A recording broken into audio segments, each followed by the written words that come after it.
नमस्कार, मैं अर्चना और आप देख रहे हैं हंगामा टाइम्स। हंगामा टाइम्स की खास शख्सियत की खास कड़ी में आप सभी का स्वागत है।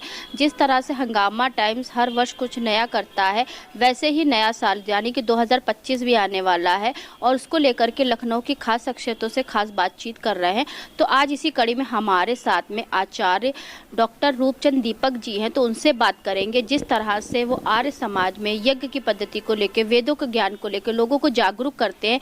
वहीं जो हमारा नया वर्ष आ रहा 2025 आ रहा है, तो उसके बारे में हम बात करेंगे और जो हमारा हिंदू नव वर्ष है तो उसके बारे में बात करें, किस तरह से लोगों में अलग अलग भ्रांतियां, इसको दूर करने के लिए हम आज उनके पास आए। तो आचार्य जी बहुत बहुत स्वागत है।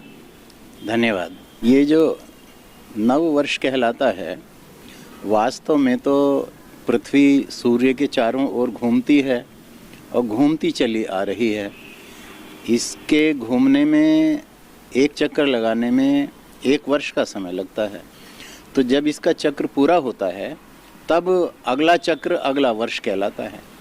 ये शुरू होता है जब दिन रात बराबर होते हैं उत्तरायण में, जिस पर अंग्रेजी कैलेंडर का 21 मार्च का दिन निर्धारित किया हुआ है। 21 मार्च को दिन रात जो बराबर होते हैं तो वहाँ से शुरू होता है, तो नया चक्र शुरू होता है। पृथ्वी का वही नया वर्ष है। भारत में जो हमारा पंचांग है वो 2 पंचांग हैं। एक तो विक्रमी संवत है, वो चंद्रमा के हिसाब से तिथि बताता है, और दूसरा है जो शक संवत है, वो भी भारतीय है लेकिन वो सौर पंचांग है, वो सूर्य के हिसाब से बताता है। तो हमारे यहाँ ज़्यादा प्रचलित है चंद्रमा के अनुसार चलने वाला। तो उसमें ये तिथियाँ आगे पीछे होती हैं, एडजस्ट करनी पड़ती हैं। और जो शक संवत है उसमें तिथियाँ एक सी रहती हैं, तो उसके हिसाब से अगर हम निकालें तो ज़्यादा सही निकलेगा। और वो पंचांग उस दिन से शुरू होता है जब दिन रात बराबर होते हैं, तब से वो पंचांग शुरू होता है। अगर हम जनवरी फरवरी के हिसाब से देखते हैं तो जब नया चक्र पृथ्वी का शुरू होता है, यानी जो 21 मार्च है, वहाँ से नया वर्ष माना जाना चाहिए। हम भी वहीं से मानते हैं। उस समय न गर्मी होती है न सर्दी होती है, और आप देखिए पत्ते भी नए नए आते हैं वनस्पतियों पर, पेड़ों पर। और जो जानवर होते हैं, पशु होते हैं, उनके भी रोएं नए निकलते हैं और बहुत सारी चीज़ें नई होती हैं। तो नव वर्ष तो देखा जाए वह है, और यही चलता चला आया भारतवर्ष में हमेशा से। वो चैत्र के हिसाब से चलता आया है, शुक्ला प्रतिपदा से चलता आया है। मगर जब यूरोप की शक्तियाँ बढ़ी, उनकी लड़ने की शक्ति बढ़ी, उनकी धन की शक्ति बढ़ी, तो उन्होंने विश्व पर अपना प्रभुत्व स्थापित किया। भारत में भी आकर के उन्होंने अपना राज्य कर लिया, और जनवरी फरवरी का उनका सिस्टम ये शुरू हो गया।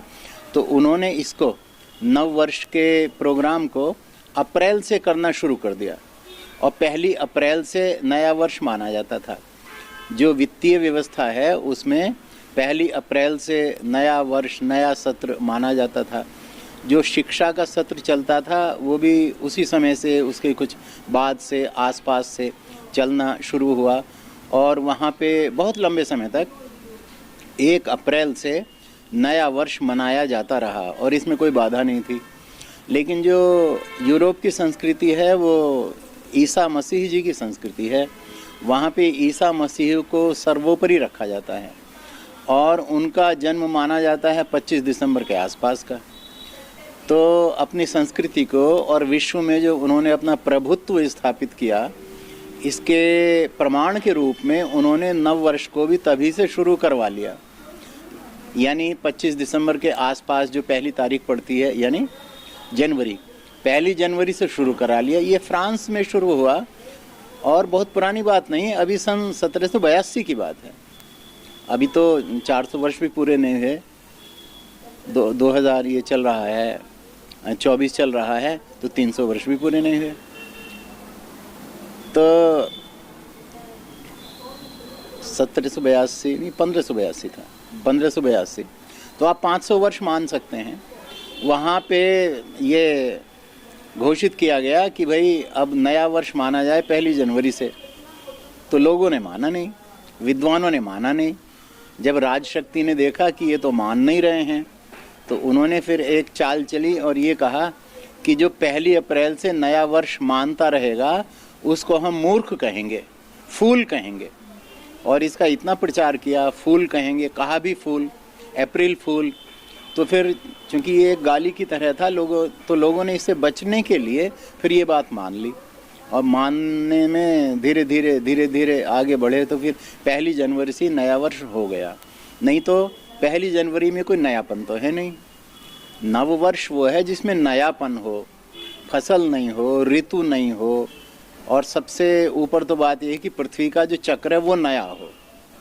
तो नव वर्ष है वही जो चैत्र शुक्ला प्रतिपदा से किया जाता है। और अगर उसको मार्च अप्रैल में देखा जाए तो 1 अप्रैल से जो मनाया जाता था, मगर आजकल ज़्यादातर मनाया जाता है ये 1 जनवरी से, उसी को नव वर्ष कहते हैं, उसी को नया वर्ष कह देते हैं। लेकिन मूल रूप से वो नहीं है। जो सिद्धांत की दृष्टि अपनाते हैं उससे ये नव वर्ष नहीं बैठता। तो इसको अगर हमें बुलाना भी है, सत्य भी बोलना है, और जो प्रथा चल रही है उससे काम भी चलाना है, तो आप कह सकते हैं उसको कि वर्ष 2025 आ गया। नव वर्ष उसको नहीं बोलना चाहिए, क्योंकि नया है नहीं उसमें कुछ। सांप्रदायिक विचार के अनुसार ये हुआ है, और इसके कारण से उसको नया विश्व स्तर पे कहा नहीं जा सकता। कहीं ना कहीं अंग्रेज चले गए, लेकिन उनकी प्रथा अभी भी है। जैसे कि हिंदी के जो महीने होते हैं, लोगों को आज भी, लोगों से आज ही पूछ लो तो लोगों को पता नहीं रहता है। वो उन लोग को रट्टा मारा हुआ है जनवरी, फरवरी, मार्च। इसके बारे में क्या कहेंगे? ये शिक्षा और समाज की व्यवस्था जैसी होती है वैसे ही लोग चलने लगते हैं। आप देखिए, कुछ वर्ष पहले, 100 वर्ष पहले या 60-70 ऐसे वर्ष पहले, 1960 के आसपास, 60 या 55 या 65 ऐसे मान सकते हैं लगभग उस समय। उससे पहले सब लोगों को अपना गोत्र पता होता था, और उस समय कुछ लोग भूलने लगे, क्योंकि हम पढ़ते लिखते हैं तो उसमें गोत्र का कहीं उल्लेख नहीं होता। हमारी नौकरी लगती है तो गोत्र का उल्लेख नहीं होता, और सब जगह चलने वाली ये नियम है, इनमें गोत्र लिखा नहीं जाता, पूछा भी नहीं जाता, तो गोत्र को हम भूलने लगे। जबकि पहले 100 वर्ष पहले भारतवर्ष में अपना गोत्र सब जानते थे कि मेरा गोत्र क्या है। छोटा बच्चा होता था उसको भी बताया जाता था कि तुम्हारा ये गोत्र है, गोत्र से क्या करना है क्या नहीं करना है ये समझाया जाता था। कोई करे कोई ना करे वो तो अलग बात है, लेकिन गोत्र सबको पता होता था। और जब शिक्षा में और नौकरी में छोड़ दिया गया इसको, तो लोग अपना गोत्र भूलने लगे। आजकल लोगों को गोत्र मालूम नहीं होता, और जो विवाह होता है, जो अरेंज्ड मैरिज होती है, वो ठीक से परिवार को और रिश्तेदारों को शामिल करने वाली जो मैरिज इस तरह से होती है, उसमें पूछा जाता है गोत्र क्या है। तब लोग एक दूसरे से पूछते हैं हमारा क्या गोत्र है, आपका क्या है, लड़के का क्या गोत्र है, लड़की का क्या गोत्र है।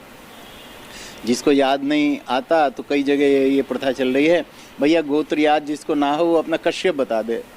लेकिन गोत्र पूछा जाता है, और गोत्र भूलने लगे हैं लोग, क्योंकि उसको पढ़ाया नहीं जाता, उसको सिखाया नहीं जाता, और माता पिता भी बच्चे को प्रायः नहीं बताते हैं कि हमारा ये गोत्र है, तुम्हारा ये गोत्र है। तो इतनी इम्पोर्टेंट बात ही उस समय समझी जाती थी, लेकिन लोग भूल गए।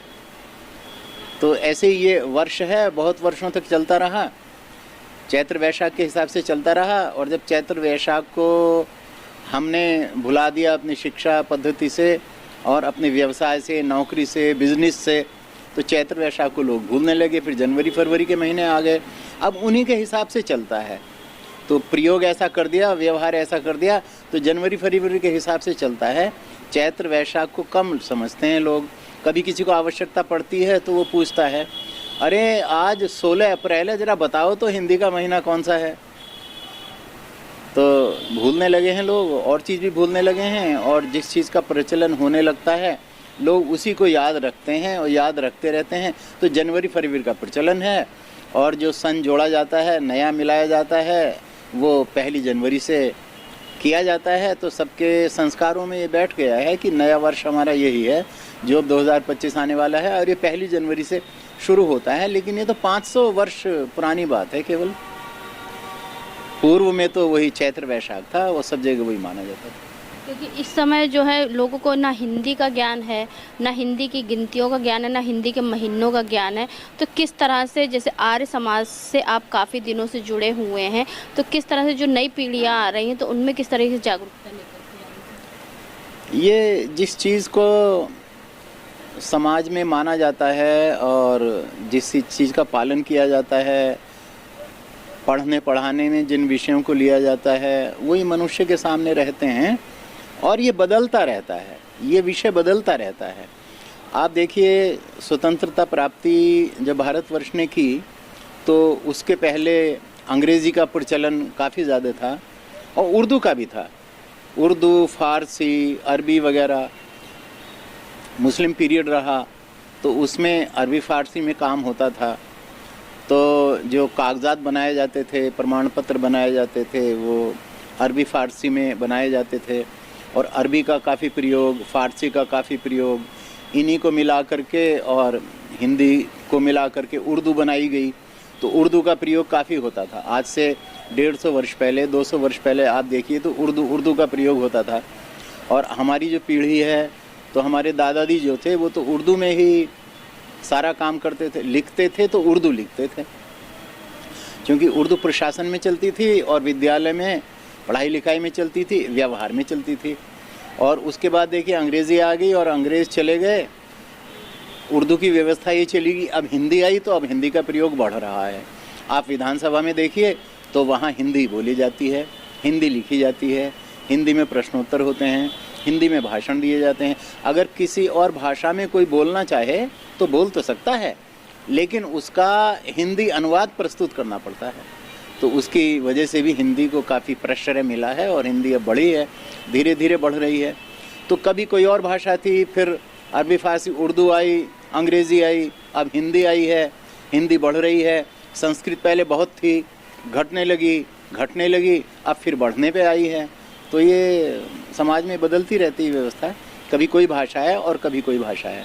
लेकिन संस्कृत के बारे में भी हम आपसे पूछना चाहेंगे कि जैसे संस्कृत हर भाषा की जननी मानी, इसमें से ही हर जो है भाषा निकली है, तो संस्कृत कहीं ना कहीं विलुप्त होती चली जा रही है।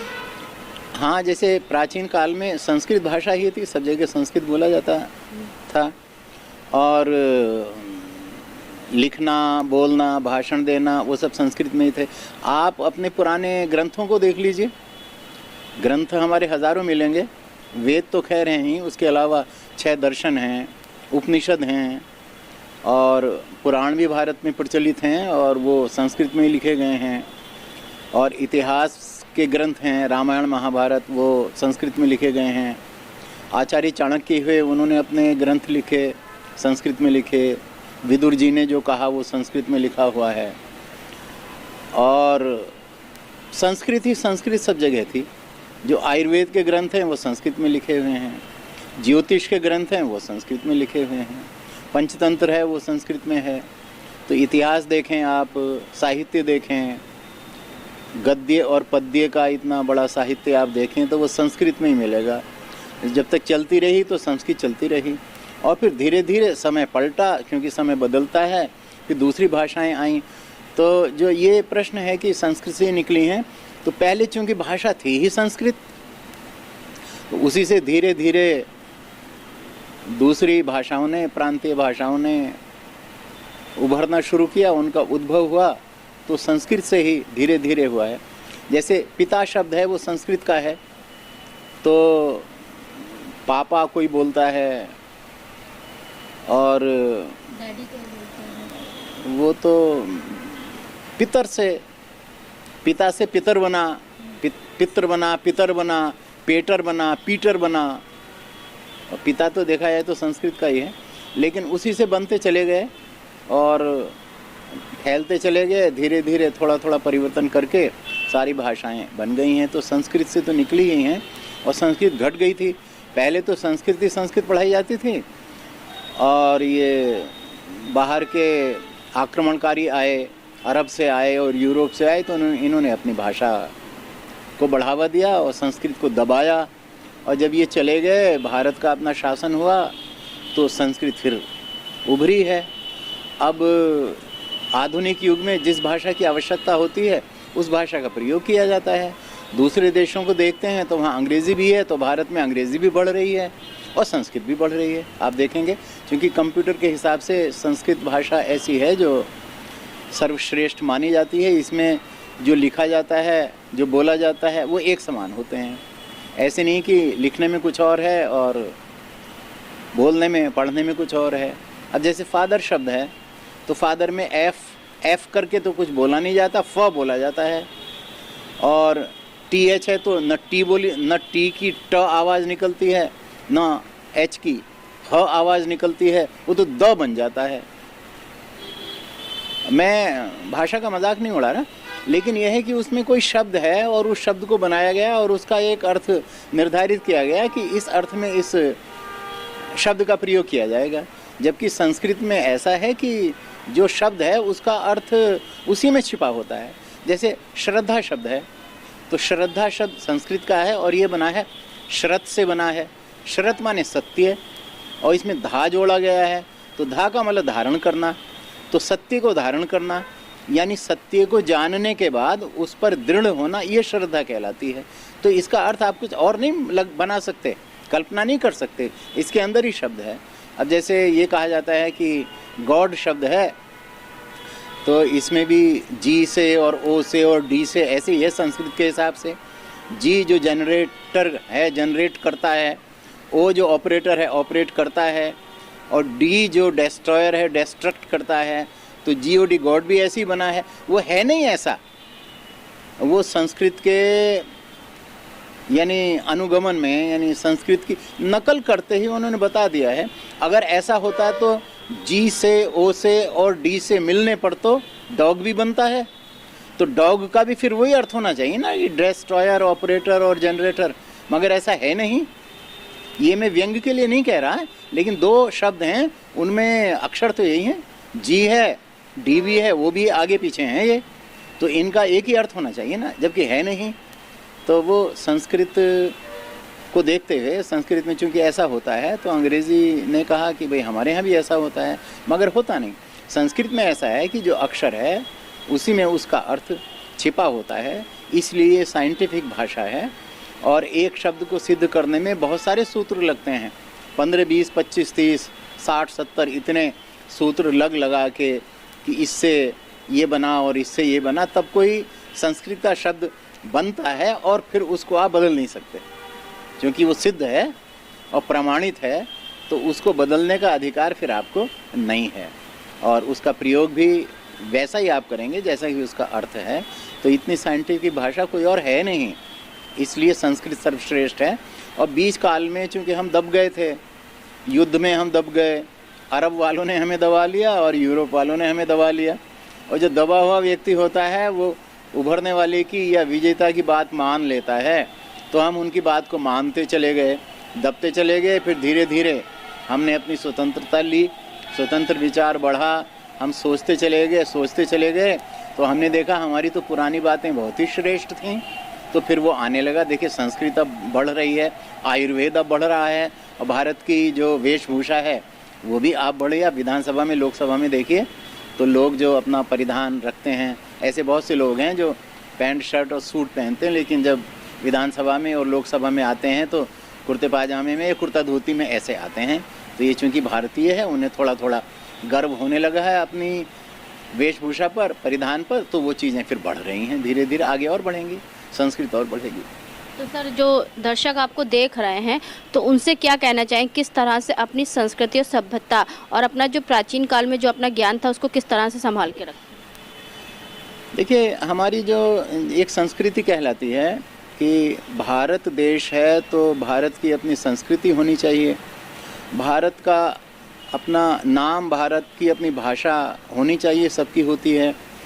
तो हमारी जो भाषा है और हमारा जो देश है, हम हैं भारत, और भारत को कभी इंडिया कह दिया, कभी हिंदुस्तान कह दिया, मतलब देश का नाम भी लोगों ने भाषा के हिसाब से बदल लिया, जबकि देश का नाम तो भाषा के हिसाब से नहीं बदलता।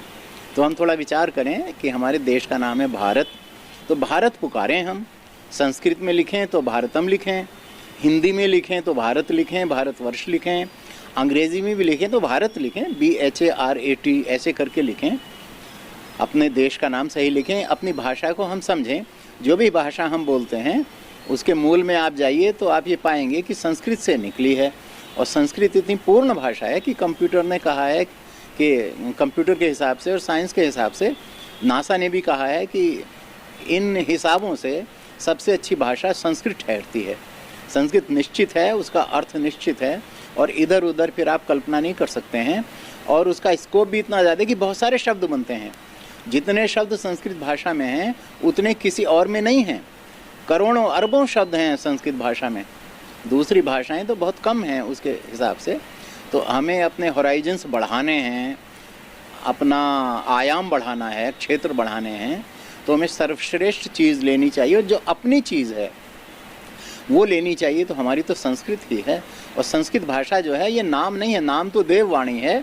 इसको संस्कार दिए गए हैं, शुद्धता के संस्कार दिए गए हैं, उच्चारण के संस्कार दिए गए हैं, अर्थ इनका समझाया गया है, स्पष्ट किया गया है। ये सब संस्कार जिसको दे दिए गए हैं तो संस्कार युक्त होने के कारण इसको संस्कृत कहते हैं। तो संस्कृत भाषा का हम प्रयोग करें, धीरे धीरे उसको जानें, समझें, इस पे गर्व करें। अपने परिधान को हम जानें, समझें, अपने परिधान पर गर्व करें। अपने देश का नाम जो वास्तव में भारत है, भारतवर्ष है, उस पर चिंतन करें, मनन करें और उसको इसी रूप में हम उसका नाम लें। बीच में हिंदुस्तान हो गया कोई बात नहीं है, इंडिया हो गया कोई बात नहीं है, अब तो हम स्वतंत्र हैं और अब हम में हीन भावना नहीं है। पहले रही है, 100 वर्ष पहले, 200 वर्ष पहले रही है। क्योंकि जो लगान दिया जाता था तो अंग्रेज़ लोग ये कहते थे कि अपनी टोपी में, पगड़ी में रख के लगान लाओ, लगान को रखो टोपी में, लगान को रखो पगड़ी में और पगड़ी हमारे पैर में रखो। तो किसान लोग ऐसे ही करते थे क्योंकि हीन भावना और भय उनमें इतना व्याप्त था। और भारत में ही लिखा होता था कि dogs and Indians not allowed, कुत्ते नहीं आ सकते और भारतीय नहीं आ सकते। कहाँ नहीं आ सकते? भारत के स्थान में। तो कितना दबाया गया और हम दबते चले गए। लेकिन फिर हमने एक तरह से अंगड़ाई ली, हम उठे, हमने सिर उठाया, स्वतंत्र हुए, आगे बढ़ना शुरू किया और अब हम पुनः स्वतंत्र होकर सोचने लगे हैं। तो अपनी चीज़ों को समझें, अपनी भाषा, अपना पहनावा, अपना भोजन, अपना नाम, इसको हम स्वीकार करें और उसी का प्रयोग करें। तो ये थे हमारे साथ में आचार्य डॉक्टर रूपचंद दीपक जी, खास शख्सियत के रूप में। 9 वर्ष को लेकर के हमने उनसे खास बातचीत करी, तो बहुत अच्छा विस्तारीकरण किया। क्योंकि हम लोगों का जो हिंदू 9 वर्ष है वो आपका अप्रैल से चैत पक्ष से शुरू होता है, जिसको लेकर के आज भी लोगों में कई भ्रांतियाँ हैं। तो हम भी सभी से ये अपील करना चाहेंगे, जो हम लोगों का 9 वर्ष है तो उसको सभी लोग अपने परिवार के साथ में मनाएं और सभी परिवारजन एकत्र होकर के मनाएं, ना कि 1 जनवरी 31 दिसंबर को लेकर के मनाएं, जिस दिन सभी लोग अपना पार्टी करते हैं और ऐसी चीज़ों का सेवन करते जिससे आपके शरीर को भी जो है काफ़ी नुकसान पहुंचता है। तो ऐसे हम आपको दिखाते रहेंगे कि उत्तर प्रदेश की राजधानी लखनऊ में किस तरह से हम लोगों से खास बातचीत कर रहे हैं। तो आज की खास शख्सियत की खास कड़ी में थे हमारे साथ में आचार्य डॉक्टर रूपचंद दीपक जी, जिनसे हमने 9 वर्ष के बारे में खास बातचीत करी। तो इसी के साथ मैं अर्चना आपसे जानना चाहूँगी। धन्यवाद, बने रहिएगा हंगामा टाइम न्यूज़ चैनल के साथ। हंगामा टाइम्स की तमाम खबरों को देखने के लिए हंगामा टाइम्स को सब्सक्राइब कर लीजिए और बेल आइकन दबा लीजिए। अगर आपको ये वीडियो अच्छा लगा हो तो लाइक बटन प्रेस कर अपनी प्रतिक्रिया हमारे कमेंट बॉक्स में देना मत भूलें।